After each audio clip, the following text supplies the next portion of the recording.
الحمد لله رب العالمين والصلاة والسلام على أشرف المرسلين سيدنا ونبينا محمد بن عبد الله رسول الأمين وعلى آله وأصحابه ومن تبعهم بإحسان إلى يوم الدين. سبحانك لا علم لنا إلا ما علمتنا إنك أنت العليم الحكيم. رب اشرح لي صدري ويسر لي أمري واحلل عقدة من لساني يفقهوا قولي. رب يسر ولا تعسر Rabbi tamim bi khair wa ba'd. Saya muliakan lagi saya kasihi Fadil Ustaz Syamri selaku pengurusi majlis pada pagi ini. Saya hormati yang berhormat Datuk Haji Najmi Haji Ahmad yang merupakan Exco Pendidikan Negeri Kedah. Saya hormati lagi saya kasih Al-Fadhil Ustaz Fauzi Hashim, seluruh para guru, para asatizah, para pimpinan masyarakat, ibu-ibu, ayah-ayah, abang-abang, kakak-kakak, dan anak pelajar, para santri yang dirahmati Allah Subhanahu wa taala sekalian. Kita panjatkan setinggi syukur kita kepada Allah Subhanahu wa taala dengan limpah kurnia dan rahmat daripada Allah Azza wa Jalla dapat sama-sama kita berkumpul pada pagi ini di ma'had ataupun madrasah ma'had tarbiyah yang dipimpin oleh Fadil Datuk Taib Azamuddin Hafizahullah Ta'ala dan seluruh para pimpinan yang dirahmati Allah Subhanahu wa Ta'ala sekalian. Moga-moga Allah Subhanahu wa Ta'ala menjadikan tempat ini tempat ilmu dan mengumpulkan kita bersama dengan junjungan besar Nabi kita Muhammad sallallahu alaihi wasallam.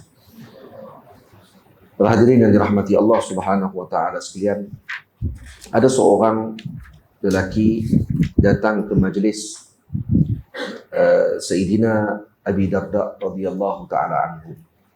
Dia ceritakan oleh Al-Faqih Abu Layth As-Samarqandi rahimahullahu ta'ala, qala haddatsana Al-Faqih Abu Ja'far qala haddatsana Abu Al-Hasan Ali bin Muhammad Al-Warraq qala haddatsana Qashnam ibn Ismail ibn Abi Bakr As-Sufi qala haddatsana Al-Qasim ibn Muhammad Al-Mahlabi an Abdullah bin Dawud an Asim bin Raja an Dawud bin Jamil عن كثير بن قيس رضي الله تعالى عنه قال كنت جالسا مع أبي درداء رضي الله تعالى عنه في مسجد دمشق. Kata Kathir ibn Qais, saya duduk bersama dengan Sayyidina Abi Darda radhiyallahu anhu, sahabat Nabi, di masjid Dimashq, yakni di Syria. Fa'atahu rajulun, datang seorang lelaki. فقال يا أبا درداء جئتك من مدينة رسول الله صلى الله عليه وسلم في حديث بلغني أنك حدثته عن رسول الله صلى الله عليه وسلم. Kata lelaki ini kepada Sayyidina Abi Darda yang sedang mengajar pada ketika tersebut, saya datang daripada Madinah Rasul sallallahu alaihi wasallam. Lelaki ini datang daripada Madinah, sama ada berjalan kaki ataupun naik kenderaan. Pada zaman sebut jauh lah, daripada Madinah nak ke Dimashq, nak pergi ke Syria. Dan kata beliau, saya datang kerana saya mendengar bahawa kamu telah meriwayatkan hadis daripada Rasul sallallahu alaihi wasallam.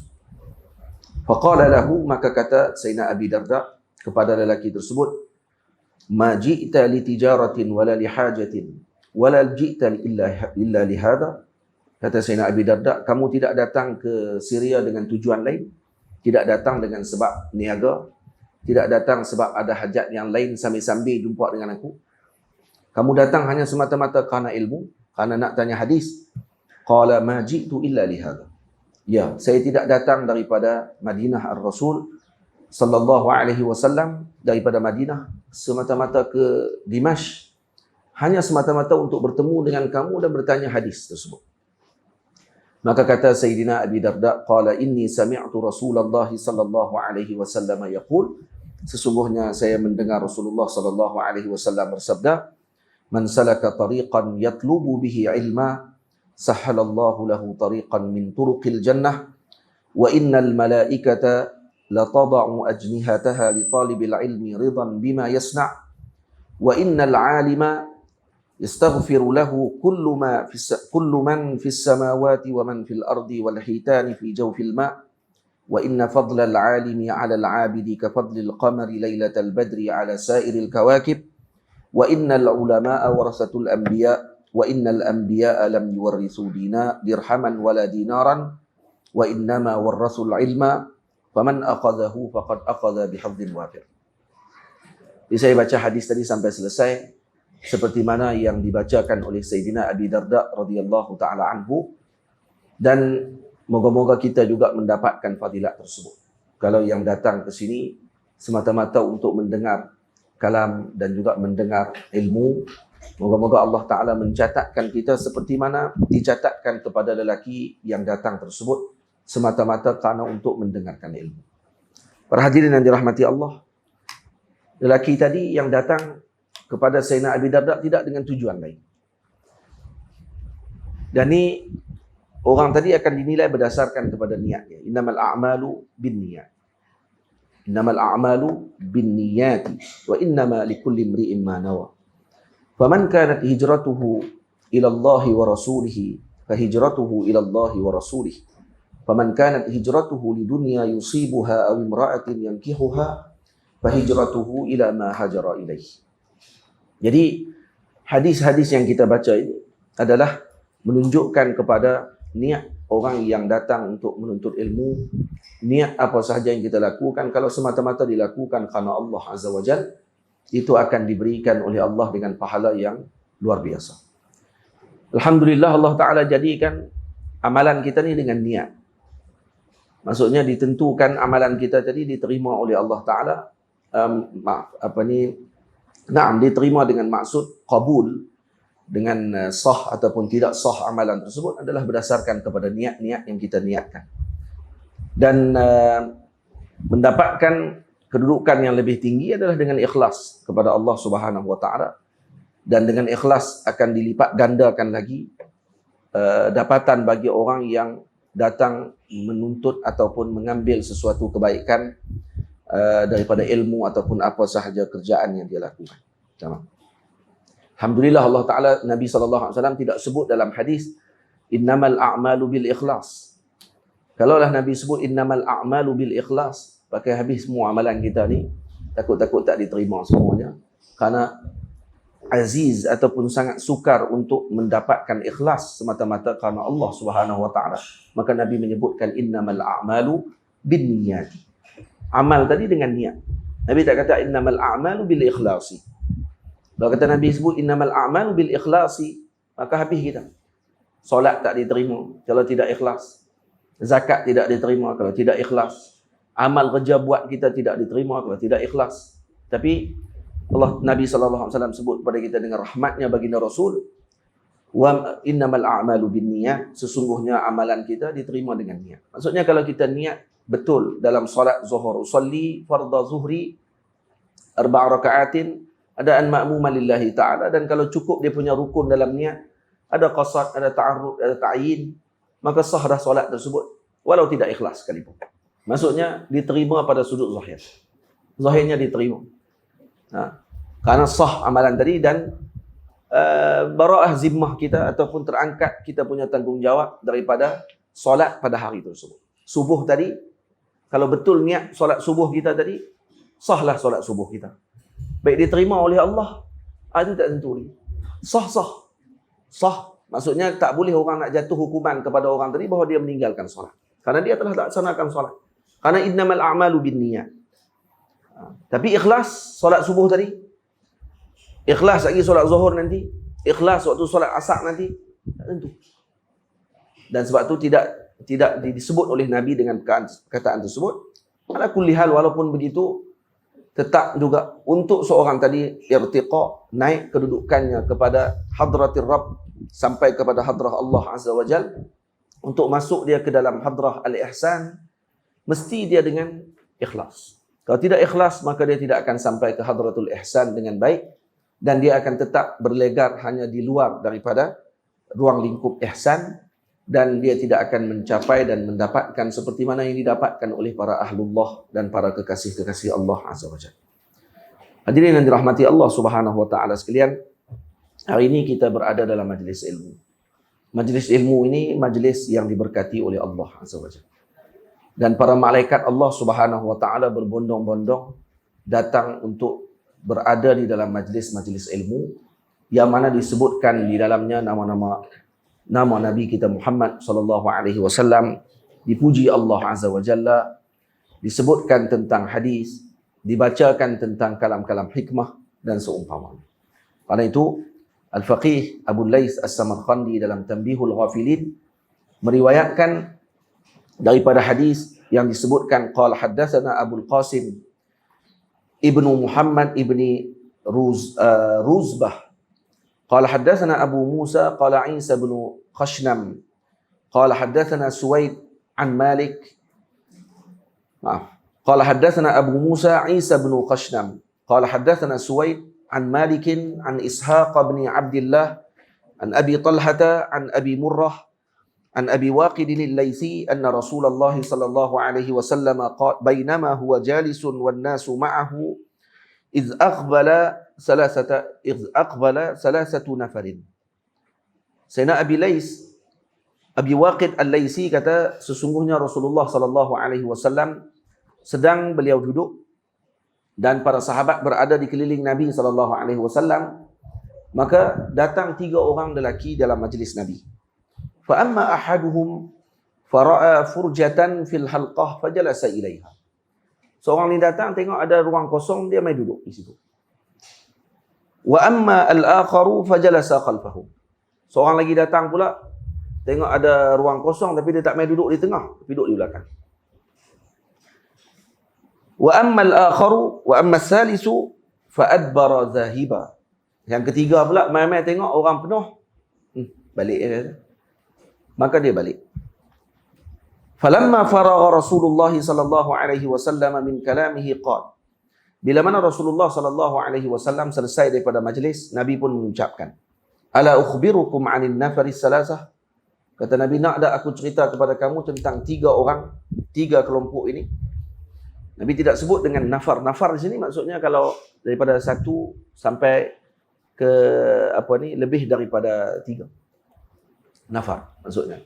Nafarun minas sahabah maksudnya boleh jadi 3 sampai ke atas.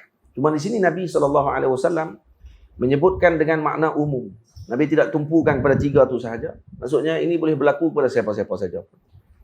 Dan Nabi mengatakan, fa'ammal awwalu fa'awa ilallahi fa'awahu Allah. Ini orang ni datang kepada Allah, maka Allah menerimanya. Wa amma tsani fastahya min Allah an yu'ziyan nas fastahallahu minhu. Dia takut, dia malu dengan Allah untuk dia menyakitkan manusia. Dia malu sebab takut lagi dia langkah orang. Ada orang kan yataqattar riqa. Maksudnya ada orang ni dia jenis lalu tak malu, masuk terus langkah baru orang dan tak kira siapa. Mungkin dia malu sebab tu. Bukan dia malu disebabkan kerana tak mau duduk dalam majlis ilmu, tak. Sebab tu duduk belakang, tak, kerana dia tak mau langkah orang. Maka Allah Subhanahu wa taala juga menghalang daripada menyiksanya nanti. Itu maksud fastahallahu. Allah Taala malu untuk menyiksanya dengan makna Allah menghalang untuk menyiksanya kelak. Wa amma salisu, yang ketiga, fa'arada. Orang ni berpaling, balik. Fa'aradallahu anhu, maka Allah berpaling, tidak memberikan rahmat kepadanya. Sama. Kita tengok kita yang mana satu dalam 3 kelompok tersebut. Moga-moga kita diampunkan Allah, diberikan oleh Allah Subhanahu wa taala dengan kebaikan seperti mana hadis yang disebutkan oleh Nabi sallallahu alaihi wasallam daripada Sayyidina Abi Sa'id Al-Khudri, anna lillahi ta'ala malaikatan sayyahina fil ardi. Sungguhnya Allah Subhanahu wa taala ada para malaikatnya yang khusus berterbangan mencari majlis-majlis ilmu. Fa in wajadu qauman yadhkuruna Allah ta'ala tanadaw wa qalu halummu ila bughyatikum fayaji'una fayahufuna bihim. Maka ketika mana mereka datang dan tengok ada majlis zikrullah, disebut nama Nabi, disebut nama Allah, dibacakan pujian kepada Allah dan Rasul sallallahu alaihi wasallam, maka malaikat ni pun akan menyebut, para malaikat ni akan kata, halummu ila bughyatikum. Nah, datang kita kepada tempat tujuan kita, tujuan kalian. Maka mereka akan datang dan duduk berkeliling bersama dengan kelompok di dalam majlis tersebut. Fa idza sa'adu ila as-sama'i fa yaqulu Allah Ta'ala, ala ayyi shay'in taraktum ibadi yasna'un. Maka bila mana mereka naik ke langit, lalu Allah berkata kepada mereka, yang naik ke langit ni malaikat, Allah tidak di langit, Allah tidak bertempat. Tamam? Yang naik ke langit tu malaikat. Malaikat naik ke langit. Lalu Allah bertanya tentang Allah Maha mengetahui. Nabi Allah Ta'ala tanya, ala ayyi shay'in taraktum ibadi yasna'un. Kamu tinggalkan hamba aku tadi dalam keadaan mereka buat apa? Wa huwa a'lamu bihim. Sedang Allah Maha mengetahui tentang apa yang dilakukan oleh hamba-hambanya. Qalu taraknahum yahmadunak. Kami tinggalkan mereka dalam keadaan mereka masih memujimu ya Allah. Wa yusabbihunak. Dan mereka bertasbih kepadamu. Wa yazkurunak. Dan mereka memuji dan mengucapkan pujian syukur dan mengingatimu ya Allah. Fa yaqulu fa ayyu shay'in yatlubuna. Mereka minta apa dalam majlis tersebut? Fa yaqulun, para malaikat kata al-jannata. Yang mereka tuntut dalam majlis itu adalah syurga-Mu ya Allah. Fa yaqulu Allahu azza wa jalla, hal ra'auha? Allah Ta'ala tanya lagi, adakah mereka pernah tengok syurga yang sampai mereka minta syurga? Fa yaquluna la. Malaikat jawab kata tak, mereka tak pernah tengok syurga. Fa yaqulu kaifa law ra'auha? Bagaimana kalau depa tengok syurga? Maka malaikat jawab, law ra'auha lakanu ashadda laha talaban. Kalaulah mereka tengok syurga, sudah tentu mereka akan lebih-lebih lagi minta syurga tadi.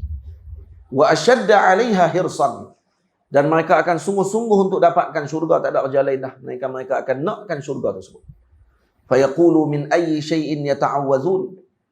Daripada apa pula yang mereka minta berlindung? Fa yaquluna yata'awwazuna minan nar. Mereka minta lindung daripada neraka. Fa yaqulu Allah Ta'ala hal ra'auha? Allah Ta'ala tanya lagi, adakah mereka pernah tengok neraka? Fa yaquluna la. Mereka jawab, kata malaikat jawab, mereka tidak pernah tengok neraka.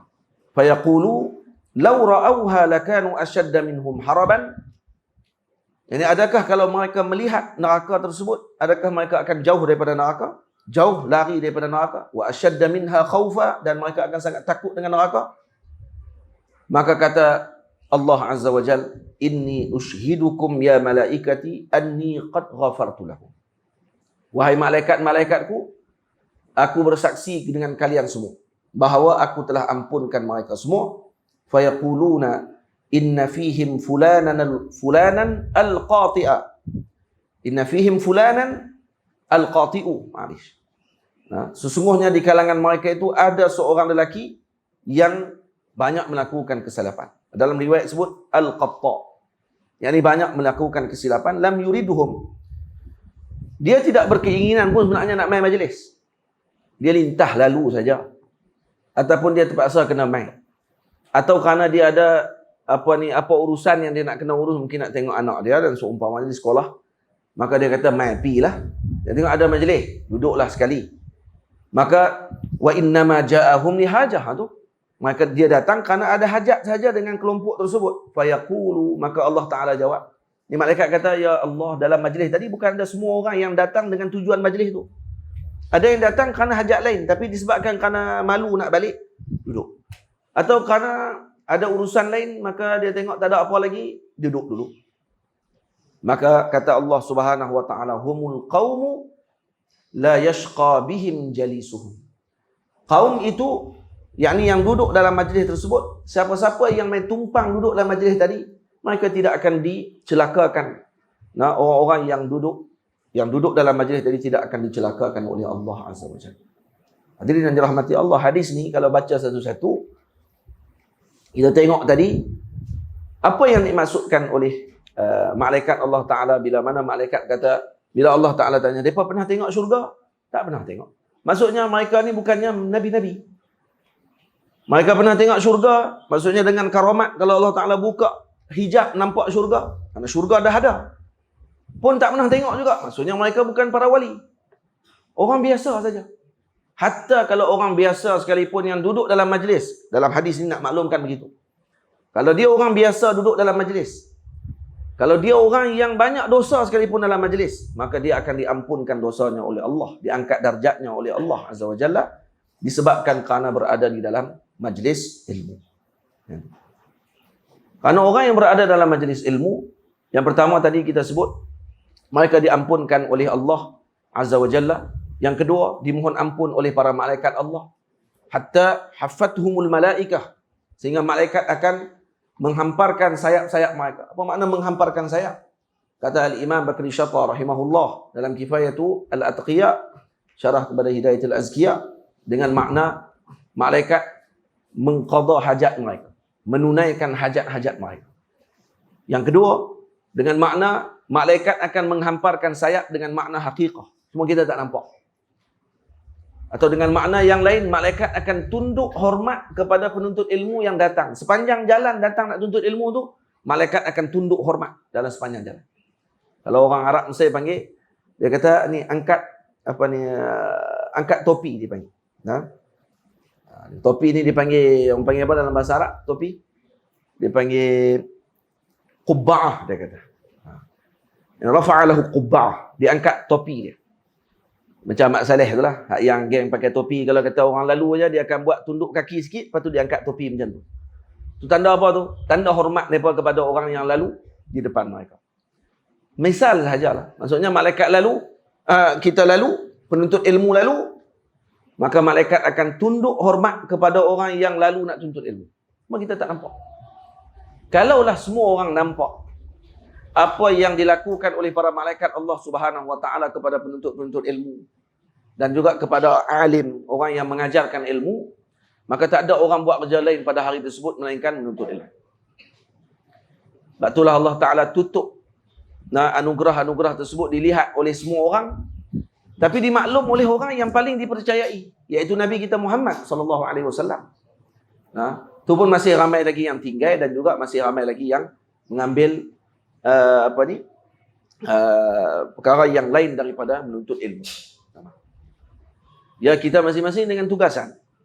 Ada yang kerjanya menuntut ilmu, ada yang tugasnya sebagai pekerja, ada yang tugasnya sebagai suri rumah dan seumpamanya, semuanya dengan tugas masing-masing, tetapi jangan ditinggalkan lebih daripada 3 hari daripada kita mendapatkan ilmu.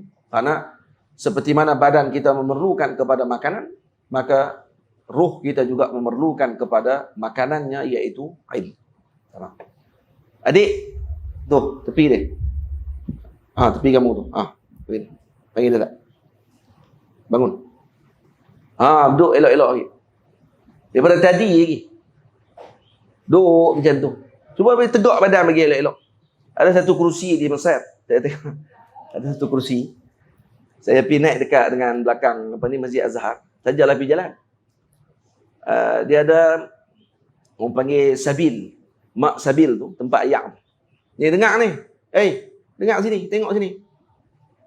Nama apa? Nama apa? Faiz. Masya-Allah. Moga Faiz insya-Allah. Faiz insya-Allah. Syurga dan neraka apa dah. Faiz ila al-jannah insya-Allah. Minal faizin insya-Allah, berjaya insya-Allah. Amin. Aminlah. Amin. Hampa ni orang Melayu kita ni amin cukup lambat. Kalau tok guru doa ke apa ke semua pakai macam tu je. Bila sebut doa saja amin tu kat kawan-kawan kita. Moga masuk syurga, amin ya rabbal alamin. Amin. Ada satu tempat dipanggil Sabil. Sabil ni tempat ayak zaman dulu, orang tua-tua kita dulu, raja-raja zaman dulu. Benda yang paling penting di tempat zaman dulu adalah air. Zaman lah senanglah ayak dah masuk ke tempat kita ni, senang. Kalau kita Kedah ni ada sadar apa semua sekali, dah masuk ayak tu dengan paip ayak. Tak perlu lagi kita nak kena pergi sungai, nak kena ambil. Dan ini salah satu daripada kerja yang sangat berkat dan kemudian mendapatkan pahala yang besar ketika mana orang tadi menguruskan bahagian air kepada umat. Kerana ini diperlukan oleh semua orang. Jadi, kalau di Mesir ataupun di negara-negara Arab, sebab tu kata Sayyidina Uthman ibn Affan radhiyallahu taala anhu, Antara wakaf yang terbesar pada zaman Nabi adalah telaga. Kenapa? Karena diperlukan air di Madinah Al-Munawwarah. Betul lagi air yang tawak sukar didapatkan di Madinah. Kalau kita pergi ke kebun-kebun Madinah, ayak dia payah. Nak dapat ayak tawak, dia nak kena suling. Dia nak kena ada proses, dia nak kena buat. Sebab tu Sayyidina Rasul pernah sampai di rumah Sayyidina Kulsum ibni Hidmin di dekat dengan Quba. Pergi sampai di rumah untuk cari waktu tu Nabi lapar. Sayyidina Abu Bakar pun lapar. Sayyidina Umar pun lapar. Dan bertemu dengan Nabi. Sayyidina Abu Bakar keluar dulu, tengah hari. Nabi keluar daripada rumah. Sayyidina Abu Bakar keluar jalan. Mai jumpa Nabi. Nabi tanya, kamu buat apa wahai Abu Bakar? Tengah-tengah hari macam ni. Dia kata datang. Ji'tu li'anzura ilaika ya Rasulullah. Saya datang nak tengok kamu ya Rasulullah. Nak tengok kamu. Sayyidina Abu Bakar lapar. Tapi dia tak abang kata dia lapar. Dia abang kata nak tengok Rasulullah SAW. Kerana melihat Rasulullah menghilangkan kelaparan dia. Kemudian jalan lagi daripada orang. Jumpa dengan Sayyidina Umar. Sayyidina Umar pun keluar nak cari Nabi juga. Jumpa dengan Nabi. Sayyidina Umar, Nabi tanya, Ma ja'a bika ya Umar. Di hadzal waqt. Kamu datang buat apa ni waktu ni wahai Umar? Kata dia, saya lapar ya Rasulullah. Sayyidina Umar abang terus terang. Nabi kata, inni ajidu ba'da dhalik. Saya pun macam tu juga kata Rasulullah. Jom. Kata Nabi, ikut aku, kita pergi ke Quba. Quba nak pergi ke daripada Masjid Nabawi nak pergi ke Quba. Lebih kurang dalam 3 kilometer lebih kurang. Kami jalan dah baru ni. Depa buat jalan dah daripada Masjid Nabawi sampai ke Quba, dibuat jalan cantik. Dan tu jalan Nabi. Memang dalam sirah jalan yang dibuat sekarang ni di Madinah daripada Masjid Nabawi nak pergi ke Quba tu jalan yang dilalui oleh Rasulullah SAW. Memang jalan tu dilalui oleh Nabi SAW. Dan dia letak pula kilometer. Dan sepanjang jalan tu ada kedai. Kedai kopi ni kat 20 lebih. Di tengah malam lah kalau kata ni. Kalau waktu Nabi jalan, Nabi biasanya akan pergi ke Quba pada setiap hari Sabtu pada waktu pagi. Dan ada jalan dia. Nabi akan keluar daripada Babus Salam, daripada pintu rumah kawasan Nabi SAW, jalan sampai ke Masjid Ghamamah. Nabi akan berjalan di belakang tu. Ada jalanan dia. Dia ada jalan sekarang ni dah dibuat dengan elok oleh kerajaan Saudi. Kita boleh lalu jalan tadi dan boleh riadah dan bersama-sama mengambil sunnah Rasulullah SAW. Sampai di Quba, Nabi ke mana? Ke rumah Sayyidina Kulsum ibni Hidmin. Dan waktu tu, nak ceritanya kata ni, Sayyidina Kulsum tak ada di rumah. Isteri Sayyidina Kulsum kata, Sayyidina Kulsum ni orang lelaki, bukan perempuan. Sayyidina Kulsum keluar pergi, yasta'zibu lana al-ma' dalam hadis sebut. Yasta'zibu lana al-ma' dengan makna, beliau pergi untuk menyuling air, untuk menjadikan air jadi tawar. Kerana air sangat payau. Dan antara air yang sedap di Madinah, kalau rasa lah ni, pernah rasa air telaga Ghars. Ni air dia Masya Allah. Ni mereka dah buka balik telaga Ghars dan mereka dah bagi air tadi untuk kita ambil. Saya pernah rasa air sedap ni dua, lain daripada air Zam-Zam lah. Lain daripada air Zam-Zam lah. Dua air yang sedap tu. Yang pertama Ghars, yang kedua air Sungai Nil. Sungai Nil pun bukan Sungai Nil di di Kahirah ni. Sungai Nil kat Kahirah tak boleh minum. Sungai Nil Kahirah bahaya. Kalau minum tu lagi balik sakit perut. Dan bahaya kalau minum banyak. Memang saya pergi ke hospital di Mesir, tengok orang Mesir tu dia perut semua borai. Taklah duduk jalan kat luar pun borai juga. Kita pun ramai juga borai tu. Tapi bukan borai sebab minum air Sungai Nil tanpa dimasak. Tapi yang saya minum ni di Aswan, 1000 km daripada Kahirah, tempat Nabi Allah Musa AS. Itu yang saya pergi tu, sampai kami pergi ke Aswan dengan tujuan nak pergi lawat Imam Abu Hasan Syadzili, tapi singgah di Aswan dulu. Kemudian bila sampai di Aswan tu, bawa orang rumah saya, anak-anak semua sekali lah, dengan anak-anak murid semua pakat pergi. Lepas tu saya beritahu dekat bawa rombongan kami tu, Pak Cik Ramadan tu, Amu Ramadan tu, saya beritahu kat dia, kata saya nak mandi Sungai Nil. Sebab duduk di Kairah tak boleh mandi Sungai Nil. Saya nak mandi Sungai Nil di Aswan ni, kata. Dia pun bawa kami naik bot. Sampai satu tempat, kawasan tu tutup sikit. Dia kata kat saya, sini boleh kan mandi kalau ni tutup sikit, kata. Saya kata tutup tak syok. Dia kena terbuka, baru syok. Sungai Nil tutup, dia kata, tengok ayak pun keruh, dia kata tak mau. Nak melihat tempat yang terbuka. Dia kata jom kita pergi tempat lain. Sampai satu tempat lagi, tepi sungai. Sungai Nil besar. Sungai Nil Dia orang Mesir dia tak panggil sungai, dia panggil Bahrun Nil, dia panggil. Lautan Nil dia panggil. Wah, sungguh. Lepas tu saya kata, dia kata, sini elok dia kata. Lepas tu dia sebut tapi saya tak perasan. Punya nak mandi sampai tak perasan. Dia kata, sini tak ada buaya. Dia sebut itu. Dia kata, sini tak ada buaya, boleh mandi. Kami pun turun. Tak dengar dah, buaya tak buaya tu. Turun dulu. Turun, tak tu. Baju semua dah tukar dah. Terus masuk dalam air. Masa tu Mesir musim panas. Nah, lebih kurang 50 di apa ni dekat dengan Aswan waktu tu 40 ke 50 darjah Celsius. Panasnya ya Rabbi macam sekarang ni di Malaysia. Nah, 40 ke 50 darjah Celsius. Tapi kebetulan kami pergi tu 40 darjah Celsius. Tu pun panas tak ada dah lah. Tapi air sungai Nil macam air air. Masuk dalam ni macam air air. Sejuknya ya Rabbi. Tahan sejuk tak apa. Tahan rasa tu. Saya minum air sungai Nil. Dan saya tak pernah rasa air sesedap. Rasa dia manis. Tak tahu nak abang. Rasa dia macam ambil madu buah dalam air tu. Nah. Jadi saya minum lagi. Bubuh dalam pelah pula, minum lagi. Minum tak puas. Air sungai Nil, minum sungguh. Dan kemudian selepas 3 jam kami pun naik. Tapi masa dalam 2 jam, 3 jam saya duduk jadi macam mana tu, jadi hati awak jadi tak tenang tau. Ada batu kecil duduk atas tepi sungai tu. Saya duduk atas batu tu. Baca Hizib Bahar. Sambil duduk tengok sungai. Tapi ni saya duduk berenang, anak-anak murid pun duduk berenang. Lawan lumba berenang. Macam-macam lah. Air dalam. Nah. Lepas dah naik dah 3 jam, naik. Tengok ada, sebelum turun tu ada kaki apa ni? Kaki keldai. Kaki keldai patah ni. Putih dekat paha tu. Duduk dalam tu. Heran awak. Paha keldai boleh ada dalam ni kan. Tapi tak terfikir. Lepas tu bila dah naik dah habis semua, elok nak naik bot. Tengok ada signboard terbalik. Signboard tu tulis apa? Ihzar tamasih. Jaga-jaga buaya. Rupanya kawasan tu kawasan buaya.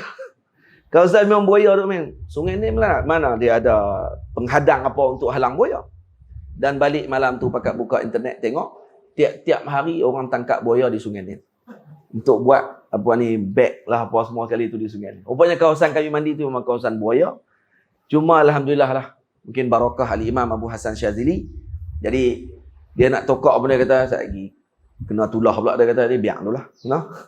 Yang kami ni berenang ni ya Rabbi 3 jam berenang. Tu kalau buaya sungai ni antara buaya paling besar dalam dunia.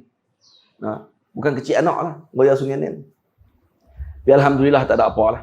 Nah, dan kemudian sungai Nil sedap air dia. Nak cerita sungai Nil sedap tu. Dan saya teringat sampai lah. Dan bila minum Telaga Ghars baru-baru ni kami ke Mekah, ulang balik nostalgia tu. Rasa dia macam air sungai Nil di Aswan. Biji. Manis. Macam letak dalam madu. Dan dalam hadis disebut sungguh. Nabi kata, Telaga Ghars dituang oleh Nabi dengan madu. Nabi ambil madu, Nabi tuang dalam Telaga Ghars. Madu. Dan kemudian Nabi wasiat kepada para sahabat untuk dimandikan Nabi dengan Telaga Ghars. Dan Nabi sebut Telaga Ghars ini berada dalam terusan syurga. Ada 7 hadis yang Nabi sebut tentang Telaga Ghars. Semuanya tentang syurga. Dan juga rasanya yang sedap dan seumpama. Dan dibenarkan balik untuk kita minum air Telaga Ghars walaupun sebelum dah ditutup. Dia tutup tepi sekolah. Sekarang dia dah buat elok balik dan kemudian dia dah benarkan untuk kita ambil dan boleh bawa balik air tersebut. Alhamdulillah. Nah, kalau pergi ke Madinah, ambil peluang pergi ke Telaga Ghars dan minum air Telaga tersebut kerana air tadi air yang diwasiatkan oleh Nabi untuk dimandikan jenazah Nabi SAW. Nah, hadirin dirahmati Allah Subhanahu wa taala sekalian. Kenapa yang saya pergi cerita ayak tadi ni saya pun heran tak? Awak apa kaitan pergi cerita ayak tu adik?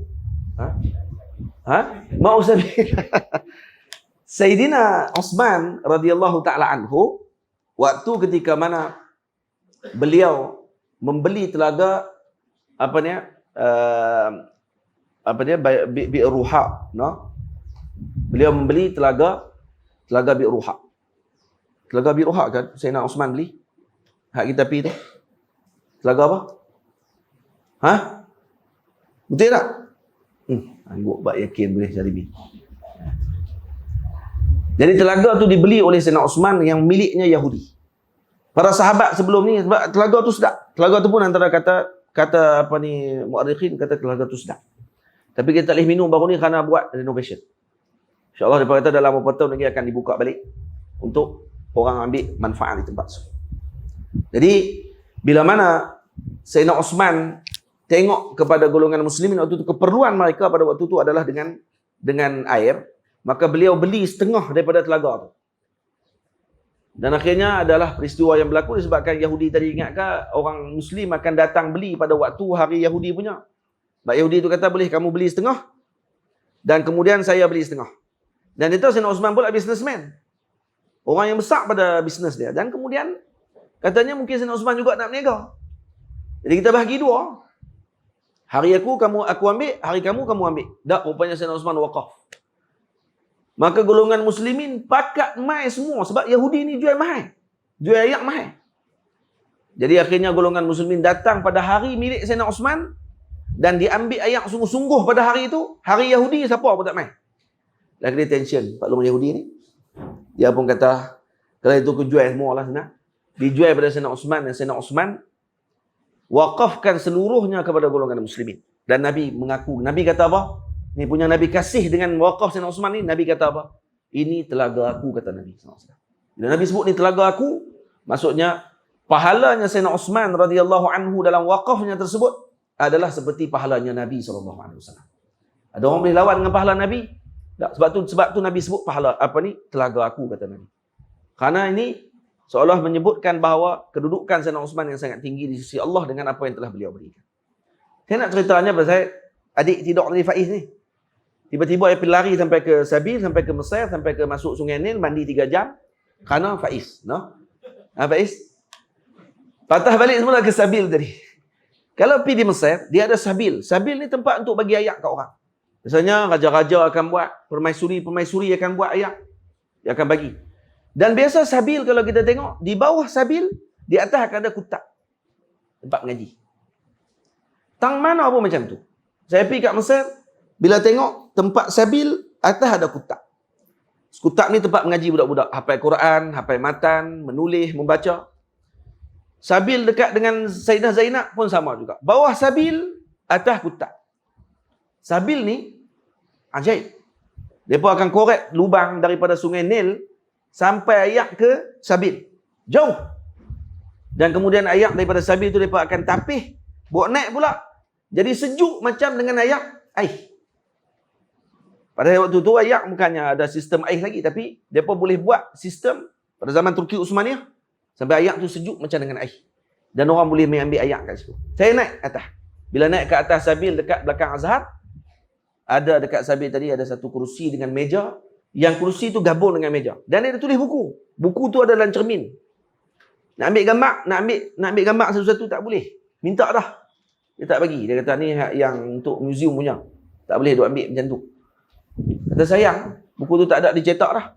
Dalam buku tu dicerita macam mana teknologi kerusi tu. Kerusi tu dia buat macam mana? Kerusi macam kerusi sekolah kita ni. Tapi kerusi dia gabung sekali dengan meja. Meja tu pula, dia punya sudut dia tadi sekata dengan tempat untuk budak tadi rapat badannya. Bila dia rapat badan dengan kerusi, masuk sempit. Dia rapat badan dengan kerusi, kepala dia tak perlu ditundukkan.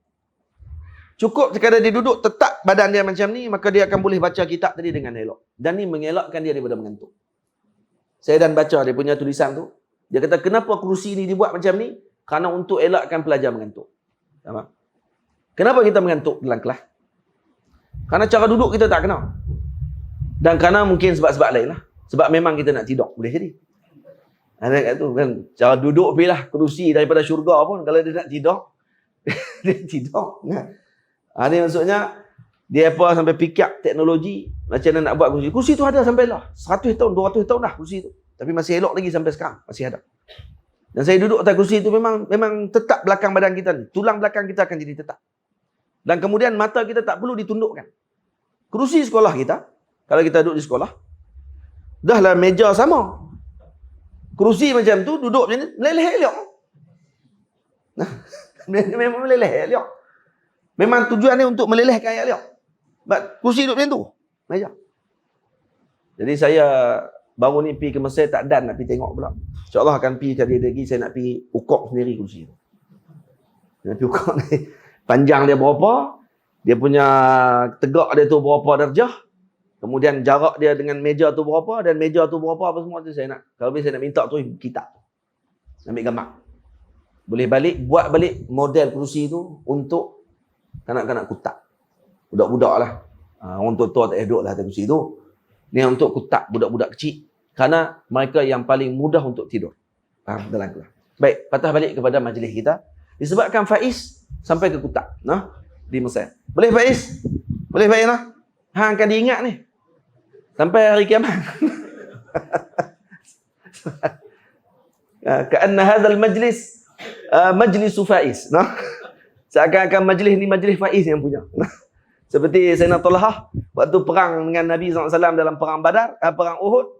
Sayyidina Abu Bakar kata, bila Nabi puji Sayyidina Talhah, sebab Sayyidina Talhah kan jadi tempat Nabi pijak untuk Nabi naik duduk atas batu.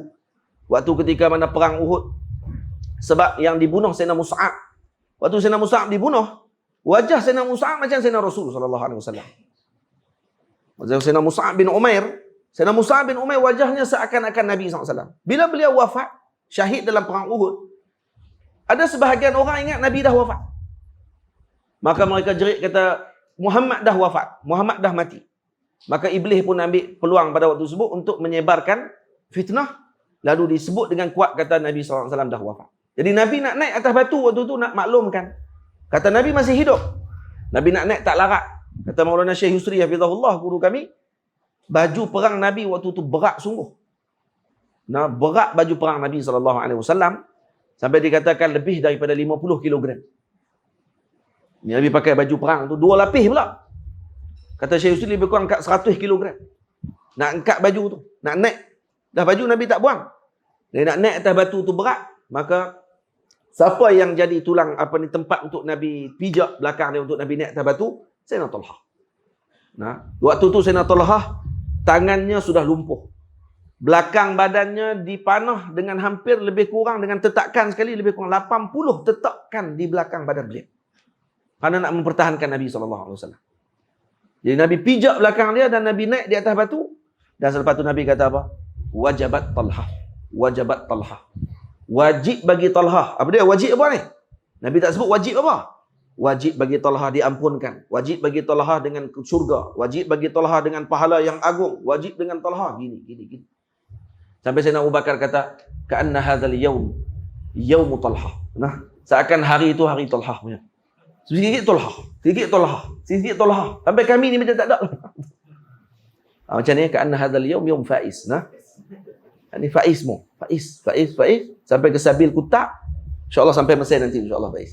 Sampai Mesir Faiz. Bingung nak tidur. Faham? Amin lah hang tu. Hang renyih saja. No? Ish. Baik hadirin yang dirahmati Allah Ta'ala sekalian. Saya tak mau panjangkan kalam saya. Pendek-pendek jadilah. Tu pun dah cerita banyak sebenarnya. Saya nak baca hadis saya tadi ni. Tapi sebabkan Faiz lagi. Saya keluar cerita hal lain lah. Baik, kita balik semula. Hadirin yang dirahmati Allah. Sayyidina Ka'abul Ahbar masuk Islam pada zaman Sayyidina Abu Bakar dalam riwayat sebut pada zaman Sayyidina Umar. Ka'abul Ahbar pemuka Yahudi ataupun rahib Yahudi yang agung, menghafal Taurat dan Injil, dan dalam riwayat beliau sempat pada zaman Nabi tidak sempat masuk Islam. Tapi dia masuk Islam pada zaman Sayyidina Abu Bakar. Dalam riwayat masuk pada zaman Sayyidina Umar. Apa kata beliau? Dan dia ada ilmu Taurat dan Injil yang luar biasa. Sampai dia boleh tahu Sayyidina Umar nak mati bila. Dia datang pada Sayyidina Umar, dia kata, wahai Amirul Mukminin, ada 3 hari lagi. Amirul Mukminin kata, Sayyidina Umar kata, ada wahyu lain kah selepas Nabi wafat? Dia kata, tidak dengan wahyu wahai Amirul Mukminin, tapi dengan ilmu yang Allah Ta'ala berikan. Dia kata, disebut dalam Taurat, dia adalah kiraan yang menyebabkan dia kata bahawa kamu nanti akan dibunuh lagi 3 hari. Sayyidina Umar kata, Umar disebut dalam Taurat. Umar disebut dalam Taurat. Kata Sayyidina Ka'ab, dan Umar tidak disebut dengan Umar, tapi disebut dengan sifatnya Umar. Dan sifatnya Sayyidina Umar ada dalam Taurat disebut. Menangis Sayyidina Umar. Kisah beliau telah disebutkan dalam Taurat dengan isyarat yang dikeluarkan oleh Sayyidina Ka'ab. Sayyidina Ka'ab kata apa? Inna Allah Azza wa Jalla kataba kalimataini wa wada'ahuma tahta al-arshi qabla an yakhluqal khalqa. Allah Subhanahu wa taala sesungguhnya telah menulis dua kalimah dan meletakkan dua kalimah tersebut di bawah arasy sebelum dijadikan makhluk. Walam ya'lam al-malaikatu ala ilmihima. Malaikat tak tahu apa dia yang ditulis tu. Wa ana a'lamu bihima. Kata Sayyidina Ka'abul Ahbar kata apa? Tapi saya tahu apa yang ditulis. Takkan. Ini wali min awliya'illahi ta'ala. Mustahil para wali lagi tahu pada malaikat, ini tidak mustahil. Karena dalam mazhab Maturidi, malaikat awam malaikat itu lebih rendah daripada kedudukan aulia di kalangan manusia. Jadi wali-wali di kalangan manusia lebih tinggi daripada awam malaikat. Awam malaikat. Cuma rais malaikat seperti ruasa malaikat seperti Sayyidina Jibril dan 10 para malaikat yang agung, mereka ini berada di atas para wali yang biasa. Jadi kalau ikut turutan, yang paling tinggi Nabi kita Muhammad SAW, kemudian para Nabi Ulul Azmi, kemudian para Rasul yang baki, kemudian para Anbiya, kemudian Ru'usul Malaikah atau Ru'asaul Malaikah. Nombor 2, peringkat selepas para Nabi. Selepas Ru'asaul Malaikah, siapa dia? Ru'asa'u al-awliya. Para awliya di kalangan para sahabat seperti Sayyidina Abu Bakar, Sayyidina Umar, Sayyidina Uthman, Sayyidina Ali, Asyarah Mubasyirin bil Jannah. Bakinya yang 6 orang. Tidak ikut turutan. Tadi ikut turutan. Dan kemudian para ashabul Badri. Kemudian para ashabu Uhud. Kemudian para ashab Bayatul Ridwan. Dan kemudian para wali-wali Allah Subhanahu wa taala yang agung. Seperti Sayyidina Imam Abdul Qadir Jilani, Sayyidina Abi Hasan Syadzili, seperti Al-Imam para awliya dan ulama-ulama yang agung, mereka berada di bawah para sahabat. Kemudian baru malaikat pula di bawah mereka. Malaikat di bawah mereka. Malaikat awam, maksudnya awam malaikat. Kemudian barulah golongan mukminin yang baik. Jadi Sayyidina Ka'ab kata, aku tahu apa yang ditulis tu. Qila ya Aba Ishaq, wa ma huma? Maka ditanya kepada beliau, wahai Aba Ishaq, ni gelaran kepada beliau, kunyah kepada Ka'abul Ahbar. Apa dia yang ditulis tadi? Qala ihdahuma kutiba. Salah satunya ditulis apa? Lau kana rajulun ya'malu 'amala jami'as salihin. Ya'malu 'amala jami'is salihin. Ba'da an takuna suhbatahu ma'al fujjar. Nah, kata dia, kalaulah seorang lelaki tadi beramal dengan amal seluruh orang saleh, ba'da an takuna suhbatuhu ma'al fujjar, sehingga selepas mana dia berteman dengan orang-orang jahat, fa ana alladhi aj'alu 'amalahu isman wa ahsyuruhu yaumal qiyamati ma'al fujjar. Dia amalan dia macam orang soleh semuanya, tapi disebabkan selepas itu dia kawan dengan orang jahat, maka nanti dia akan bersama dengan orang jahat tersebut, kata Allah Subhanahu wa taala. Karena al-mar'u ma'a man ahab. Itu. Dan kemudian wal ukhra, kata Nabi, kata Sayyidina Ka'ab, yang ditulis lau kana rajulun ya'malu 'amala jami'il asyrar ba'da an takuna suhbatuhu ma'as salihin wal abrar wa yuhibbuhum fa ana alladhi aj'alu athamahu hasanatin wa ahsyuruhu yaumal qiyamati ma'al abrar. Dan kalaulah seorang lelaki tadi beramal dengan amal seluruh fujjar, orang jahat-jahat, tapi kemudian dia berteman dengan orang yang baik, maka aku jadikan amalan dia tadi amalan orang yang baik. Kenapa? Karena al-mar'u ma'aman ahab. Seseorang bersama dengan siapa yang dia cintai. Maka pilih siapa yang kita nak cintai. Kita nak duduk dengan siapa? Nak duduk dengan orang saleh? Alhamdulillah. Nak duduk dengan orang taleh? Na'udzubillah. Pilih duduk dengan orang-orang saleh. InsyaAllah Allah Ta'ala akan tempatkan kita, walau kita tidak saleh, kita akan dibangkitkan bersama dengan orang-orang saleh. Walau kita tidak baik, kita akan dibangkitkan bersama dengan orang-orang baik. Karena al-mar'u ma'a man ahab. Sebab tu orang yang mana duduk dalam majlis ilmu, duduk saja dalam majlis ilmu ni, akan dicatat kepadanya dengan 7 keramat, 7 kelebihan. Inilah saya nak cakap. Sebab kita sampai pukul 10.30. Lepas ni saya akan ke Melaka pula. Jauh ni, pergi ke Melaka. Tolak terus pergi ke Melaka lagi. Esok ada majlis di Melaka.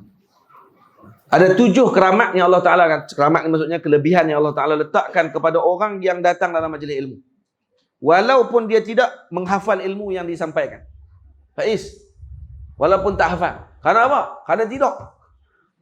Karena, bukan Faiz lah, dia ada jaga arah ni. Tak tidur lah. Saja sebut nama dia seronok sebab tengok dia senyum ni. Senyum sikit Faiz. Tak ada muka ketat kan? Relax je. Orang lelaki dia kena tahan kecaman. Faham? Kena tahan kecaman. Kena relax. Tenang je. Kalau kena kecam dalam majlis bertubi-tubi pun, dia tenang je. Relax. Lepas dia kata, nak hadap pula lagi seminggu lagi. Nama akan disebut oleh mudir. Baik. Apa dia dapat? Jangan ni kita sebut manintaha ilal alimi wa jalasa ma'ah. Siapa yang datang bertemu dengan orang alim, duduk dalam majlis orang alim, walau dia tidak hafal pun kalam alim tadi, dia akan dicatat dengan 7 kelebihan. Apa dia yang pertama? Yanalu fadlal muta'allimin. Dia akan mendapatkan kelebihan orang-orang menuntut ilmu. Apa saja kelebihan menuntut ilmu dia akan dapat. Apa dia? Tadi, man salaka tariqan yaltamisu fihi ilman sahalallahu lahu turuqan ilal jannah atau tariqan ilal jannah. Akan dimudah jalannya ke syurga, diampunkan, minta ampun oleh para malaikat. Binatang-binatang di laut dan juga di darat akan minta ampun kepadanya. Semua. Kenapa binatang minta ampun? Apa kaitan binatang dengan orang menuntut ilmu? Karena binatang-binatang tahu penuntut-penuntut ilmu ni akan ada rahmat dalam hati mereka. Bila ada rahmat dalam hati mereka, maka mereka akan bersifat rahmat dengan kami binatang. Kalau mereka akan nak makan kami, mereka akan sembelih dengan elok. Mereka tak akan menyiksa kami dengan sewenang-wenang. Karena itu para binatang-binatang pun akan minta ampun bagi penuntut ilmu. Kenapa? Karena orang yang tuntut ilmu ni pasti ada rahmat dalam hati mereka dan mereka akan bersifat rahmat lebih-lebih lagi dengan binatang. Sehingga ada ulama, ada seorang syekh, guru kami Maulana Syekh Ali Saleh hafizahullah menceritakan salah seorang di kalangan guru beliau. Kalau tak salah saya, Syekh Ahmadain. Syekh Ahmadain ni yang mengajak Syekh Ali Saleh kitab Sahih Bukhari. Dan dia ada tarang kitab Daw'ul Khamar, syarah kepada Nukhbatil Fikar dalam mustalah hadis. Syekh Ahmadain ni katanya, dia akan ikat ni dekat kaki dia, kasut dia akan letak dengan loceng. Kenapa dia letak kasut dia dengan loceng? Untuk bagi peringatan kepada semut dengan binatang-binatang hasyarat yang duduk melantar di atas bumi ni, agar lari ketika dia jalan. Betul tu. Bukan tak loceng saja nak pakai kasut punya budak-budak pakai loceng tu. Sebab nak bagi tahu dekat semut-semut kalau dia jalan, untuk bagi jalan. Takut terpijak semut. Betul tu. Punya rahmat dengan binatang dekat macam tu. Nampak? Ini ahwal awliya ajib, luar biasa. Jadi tu dapat yang pertama, yanal fadlal muta'allimin. Yang kedua dapat apa? Madama jalisan indahu kana mahbusan 'anil dzunubi wal khataya. Selagi mana berada dalam majlisnya alim, maka dia akan terjaga daripada dosa dan kesilapan. Yang ketiga, idza kharaja min manzilihi tanzilu alaihi rahmah. Kalau dia keluar daripada rumahnya untuk datang dalam majlis ilmu dan duduk dengan orang alim, maka akan turun rahmat sepanjang jalannya tadi. Dan di rumahnya pun akan turun rahmat. Yang ketiga, yang keempat, jalasa indahu fatanazzal alaihimur rahmatu fatusibuhu bi barakatihim. Dia duduk dalam majlis ilmu tadi, rahmat turun, kena dapat sekali kat dia. Dan dia akan dapatkan kali dengan rahmat tadi. Hadirin semua, rahmat tadi kita nak cerita macam mana? Tak nak cerita. Man lam yazuq la yadri. Orang yang tak rasa, dia tak tahu. Dia kena rasa sendiri rahmat. Rahmat ni macam-macam. Rahmat satu saja daripada Allah itu lebih kaya dan lebih mendingan daripada dunia dan isi. Maksud lebih kita sukai daripada dunia dan isinya. Kalau dapat satu rahmat saja daripada Allah. Bayangkan rahmat-rahmatnya turun ketika dalam majlis ilmu. Jangan tinggal majlis ilmu. Jangan tinggal. Yang kelima, madama mustami'an tuktabu lahul hasanah. Selagi dia dengar, tidak tidur, maka dia akan dicatat baginya kebaikan. Setiap ucapan alim tadi yang keluar daripada mulut seorang alim ataupun seorang guru tersebut akan dapat pahala kebaikan dengan apa yang dia dengar tadi. Yang keenam, tahuffu alaihimul malaikatu bi ajnihatiha ridan huwa wa huwa fihim.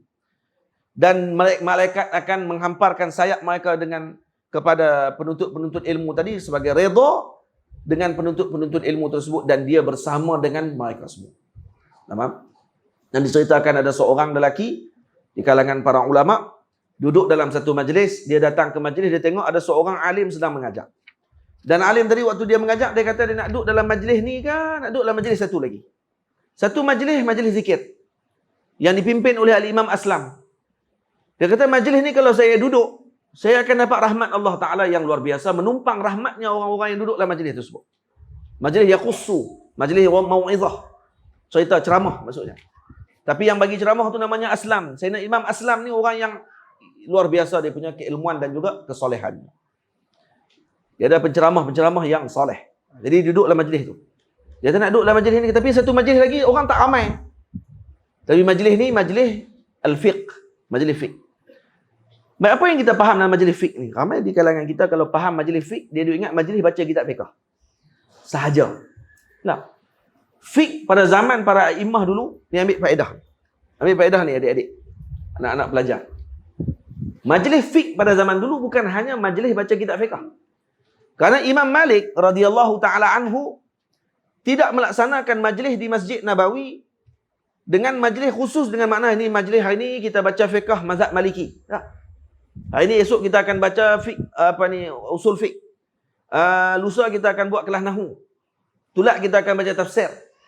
Nanti tungging pula kita akan baca hadis. Tak.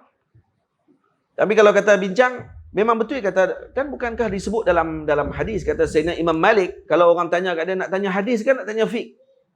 Masail kan nak tanya hadis? Kalau tanya hadis, Imam Malik akan mandi dulu, pakai minyak wangi mahal, pasang bukhur, pakai baju yang mahal, kemudian baru keluar duduk di atas kursi yang mahal, baru lewatkan hadis. Tapi kalau tanya masail, maksud tanya masail fiqh, hukum hakam, Imam Malik akan keluar dengan baju dia yang biasa.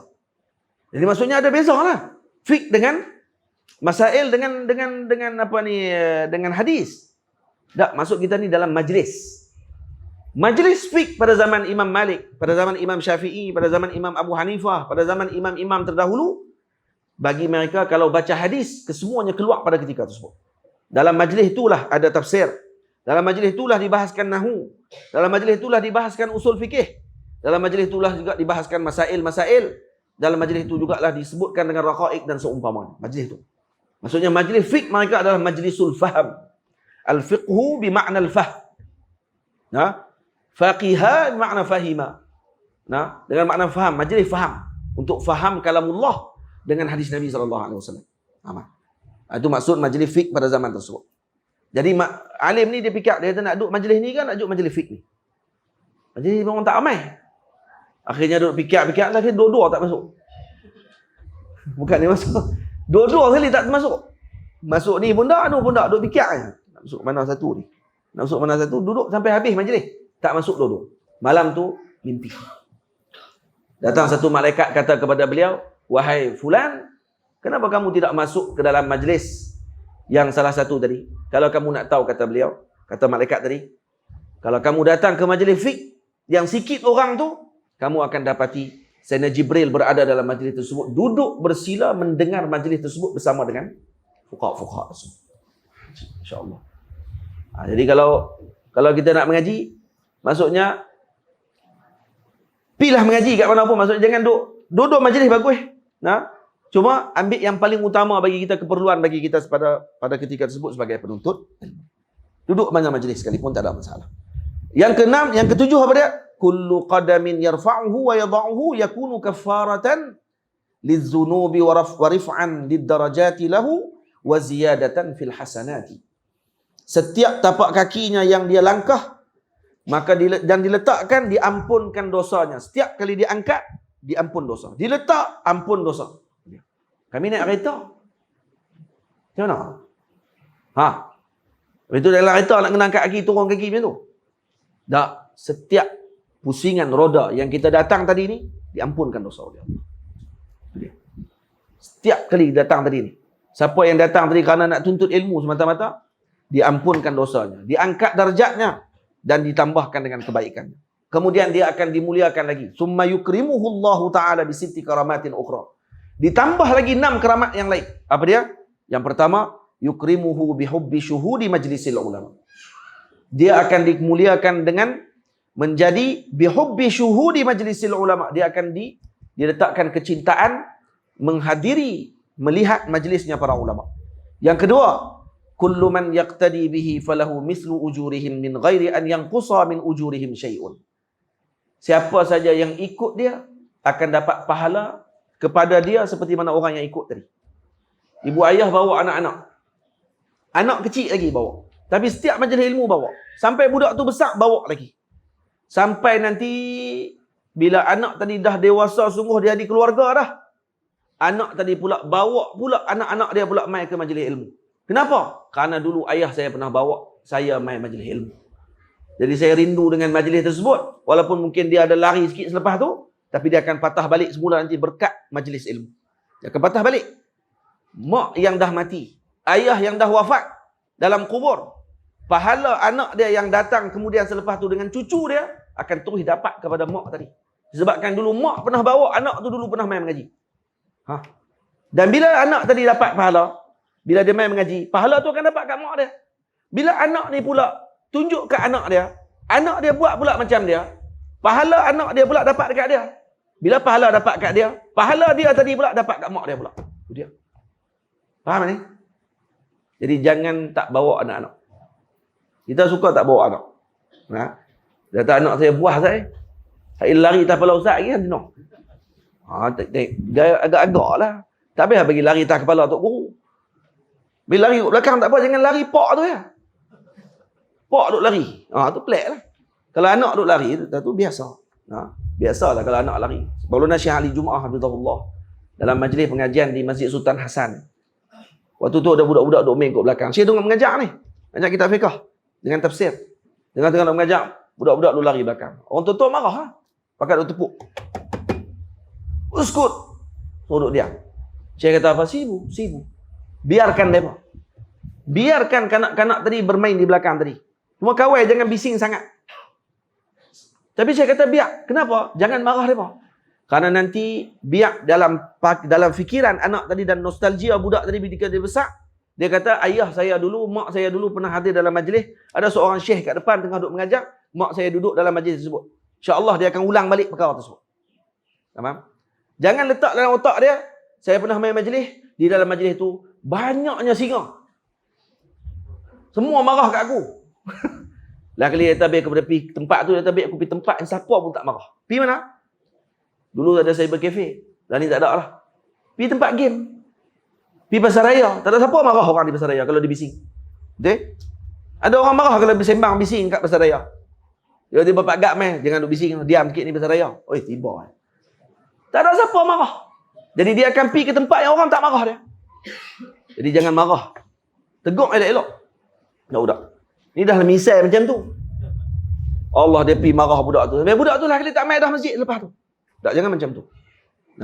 Dia kena kawal anak-anak, tengok macam mana keadaan mereka dalam masjid ataupun dalam tempat di pengajian dan seumpamanya. Tapi jangan dihalang mereka untuk, kalau mereka dah dibenarkan ataupun diberikan pengetahuan untuk mereka duduk, tamyiz, untuk mereka bezakan mana majlis yang elok dengan tidak elok.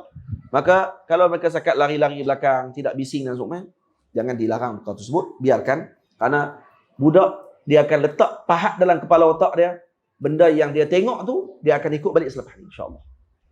Tak 10 tahun, tak 5 tahun, 10 tahun akan datang. Tak 10 tahun, 20 tahun akan datang. Dan perkara tadi akan dapat pahala yang besar kepada ibunya dan ayahnya. Yang ketiga, law ghufira li wahidin minhum yashfa' lahum. Kalau diampunkan seorang dalam majlis tersebut, semua yang ada dalam majlis tadi akan diampunkan oleh Allah. Yang keempat, yubradu qalbuhu min majlisil fusaq. Hatinya akan jadi kering daripada masuk dalam majlis-majlis fasik. Dia tak suka lagi dengan majlis-majlis tidak elok lepas. Sungguh. Lazimi majlis ilmu, insya-Allah dia akan jadi macam magnet untuk kita jadi berlawanan dengan majlis yang tidak baik dan magnet kita kepada majlis yang baik-baik.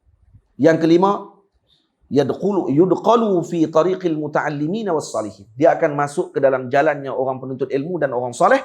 Yang keenam, yuqimu amrallahu ta'ala, amrallahi ta'ala, dia akan mendirikan arahan Allah, lianna Allah ta'ala qala kunu rabbaniyina bima kuntum tuallimuna alkitaba. Allah Ta'ala kata dalam Quran, kunu rabbaniyin, maka dia telah melaksanakan arahan Allah. Kunu rabbaniyin. Apa makna rabbaniyin? Ya'nil ulama wal fuqaha. Hadha liman lam yahfaz syai'a. Dia akan jadi fuqaha dan ulama insya-Allah. Kalau kita tak jadi fuqaha dengan ulama, cucu kita nanti jadi insya-Allah.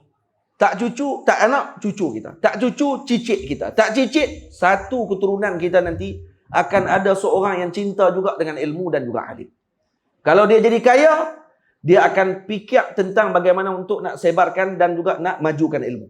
Hatta kalau dia kaya macam mana sekalipun. Kalau dia tidak masuk dalam bidang ilmu pun, dia akan kasih dengan ilmu dan juga para ulama. Faham? Dan kemudian kata Imam, kata apa di sini?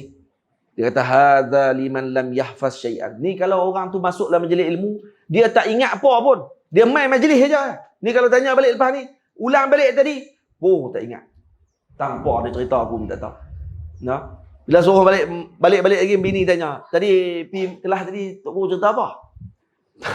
Aku pun tak ingat lah. Nah, aku pergi dengar ayat tahu dia cakap apa tau. Ada lagi sekarang ni pipi. Dia cakap Arab. Tak faham. Hatta tak faham. Hatta tidak hafal sekalipun. Dapat sadi. Berapa? 7 campur 6 berapa? 13 kelebihan. Kalau tak faham sekalipun. Salah dia orang kita. Dia pergi kelas tak faham. Lepas tu dia tak pergi dah. Dia main mengaji tauhid. Dia main mengaji fiqh. Dia kata Tok Guru tu ajak tak faham. Tak faham. Lepas tu, tak pergi lah. Dia kata tak faham. Habis tu kalau tak pergi, faham. Pergi pun tak faham. Kita tak pergi, faham. Heran tak kita pun. Kawan-kawan kita dulu di Mesir, saya pergi mengaji. Bila sampai di kelas Syekh, balik-balik, 3 bulan di Mesir saya tak faham. Tak faham pun. Orang Arab gelak, kita gelak. Dan kelas Syekh Ali, dia pakai gelak. Oh, gelak Syekh Ali buat lawak. Kita pun gelak. Haram tak faham. Tapi kalau tak gelak, nampak bodoh sangat pula kan. Jadi gelak sekali dengan orang ramai tu. 3 bulan. Lepas 3 bulan tu, alhamdulillah lah. Faham. Sampailah 16 tahun duduk di sana. Sini saya, ni lah, nakib saya. Ustaz Fauzi, nakib saya. Setiap minggu rumah dia. Makan, minum semua kat rumah Ustaz Fauzi lah. Semoga Allah rahmati beliau dan beri kebaikan kepada beliau. Dan keluarga beliau, amin ya rabbal alamin. Kemudian apa ni, kawan-kawan kita ada yang pergi kemudian tak pergi dah. Mai ikut saya, lepas tu tak pergi dah. Dia ada agak orang kadang dia pekin waktu mengaji ni. Waktu mengaji jangan pekin sangat adik-adik. Nah, kalau boleh belanja kawan-kawan, belanja aja. Tapi hak kawan-kawan lain pun janganlah duk guna kawan-kawan tu. Dia ni kalau pergi dengan dia memang dia belanja. Hang kena pergi dengan dia. Lepas tu hak dia buat tak tahu, no? Tak boleh macam tu. Nak naik taksi, pergi lambat. Tunggu depa lambat. Bila kita pergi lambat, kita dah terlewat kelas. Kita nak kena naik taksi. Naik taksi kena bayar. Pergi 2 kali naik taksi, lah kali tak mau pergi lah. Oh, kata jenuh. Dia pergi dengan dia kerja naik taksi ni. Buat nak naik bas. Nak naik bas macam mana? Hang lambat. Kalau saya pergi awal lagi. Dah sebab tunggu dia, jadi kena naik taksi. Bila nak tong-tong duit, tak mau pula dah. Lah kali bila tanya, dia kata, pergi kelas tak faham tak? Lepas tu duduk di bilik. Duduk di bilik faham. Kita pun heran juga. Kalau dah pergi tak faham, pergi lagi. Bukan pergi tak faham, terus tak pergi. Kerana macam mana dah pergi tak faham, tiba-tiba kalau tak pergi duduk dalam rumah, duduk dalam bilik, tengok TV, boleh faham terus ilmu tadi. Orang kampung kita macam tu kak. Tak payah kampung mana lah, kampung mana pun sama. Mai-mai dengar Tok Guru tu dia ajak, dia kata, tak syok. Dia tak ada lawa. Tak syok. Nah, bila ajak tak faham. Nah, dia ingat nak faham terus dalam majlis itu sekaligus. Dia ingat yang main mengaji itu kira macam tuang dalam kepala dia. Al-Imam Rabi' 40 kali Imam Syafi'i ulang masail kerana dia tak faham. Imam Rabi', anak murid Imam Syafi'i. Main dalam majlis Imam Syafi'i suka tanya dia. Rabi', faham? Tak faham. Imam Syafi'i ulang balik masail. Tanya pula, faham? Tak faham. Ulang kali ketiga. Faham? Tak faham. Dan dia malu. Imam Rabi' malu. Kata apa? Kalau diulang lagi oleh Imam Syafi'i, nanti kawan-kawan marah. Masail tak naik. Macam dia ulang kat dia. Akhirnya dia berundak slow-slow keluar daripada majlis. Duduk kat luar. Sedih. Imam Syafi'i lalu, tengok Imam Rabi' tengah duduk sedih. Dia kata, kenapa Rabi'? Faham tadi? Tak faham. Jom balik rumah. Balik rumah Imam Syafi'i pula. Diulang oleh Imam Syafi'i. Dalam satu riwayat kata 40 kali ulang. Hadirin semua, 40 kali ulang ni bukan ulang cerita sama. Mesti contoh lain-lain. Kita kalau jadi cikgu, jadi ustaz, anak murid tak faham. Kalau ulang 2 kali, dia akan buat pula contoh lain kan? Dia akan bagi mudah lagi masail. Lepas tu ulang cakap 3 kali. Pas kali 4 kali, dia kata, hang ni memang bodoh. Aku tak boleh nak buat apa dah. Mintalah kepada Allah Ta'ala. 4 kali je. Imam Syafi'i 40 kali ulang. Dan Imam Syafi'i kata apa? Wahai Rabi', kalaulah aku ni boleh tuang ilmu dalam cawan macam ni. Kalau ilmu boleh tuang dalam cawan ni, aku akan tuang dalam mulut hang semua ilmu. Kalau boleh tuang senang macam tu, aku akan tuang. Nak buat kata apa? Susahnya nak bagi faham Imam Rabi'. Tapi apa jadi pada Imam Rabi'? Jadi Imam Rabi'. Jadi salah seorang daripada penerus mazhab Al-Imam Syafi'i. Dan Imam Syafi'i kata, penerus dan juga periwayat kepada kitab-kitabku adalah Rabi'. Dia. Jadi salah seorang daripada Ashabul Wujuh. Bukan orang kecil. Ashabul Wujuh lagi tinggi pada Imam Nawawi. Ashabul Wujuh. Al-Imam Rabi' radhiyallahu anhu. Jadi sebab tu kata jangan putus asa mengaji. Tak faham, jangan putus. Terus mengaji. InsyaAllah Allah Ta'ala kami. Yang bagi faham Allah. Bukan guru kita. Guru kita hanya sebagai pemudah cara. Kiai Jazuli rahimahullah, bila ada anak murid kata tak faham mengaji, apa kata beliau? Ana qari'. Kata orang kita, Pak Kiai, kami tak faham mengaji Pak Kiai. Pak Kiai ajak kami tak faham. Apa kata Kiai Jazuli? Berdiri antara pengasas kepada pondok pesantren Langitan di Tuban, Indonesia, Jawa Timur. Jawa Timur ke Jawa Tengah? Jawa Tengah. Kata beliau, ana qari', anta sami', wallahul hadi. Saya tukang baca, kamu tukang dengar, Allah yang bagi faham. Yang penting main mengaji saja. Katanya Tok Kenali, kalau mengajak, tak syarah pun. Baca saja. Tapi yang bagi faham Allah pada anak-anak murid. Semua jadi Tok Guru. Anak muridnya.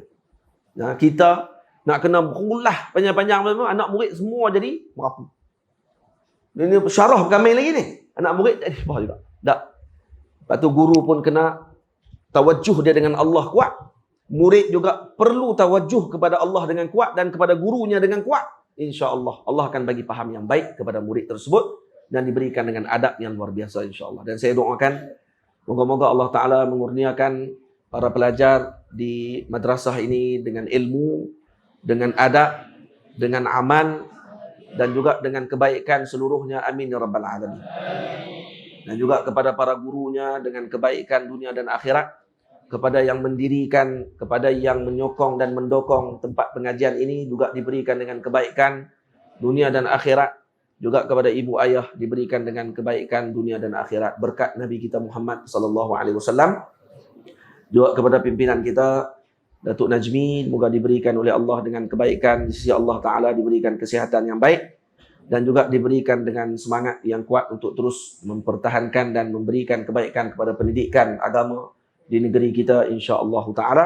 Aku qauli hadza astaghfirullahal azim li wa lakum. Saya mohon ampun, mohon maaf kalau ada terkasar bahasa, tersalah dalam bicara saya. Moga-moga Allah taala kurniakan kita dengan kebaikan dunia dan akhirat. Amin ya rabbal alamin.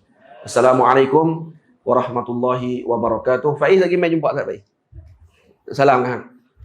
Ambil barakah. Nah. Assalamualaikum warahmatullahi wabarakatuh. Saya serah balik kepada Fadil Ustaz Syabri.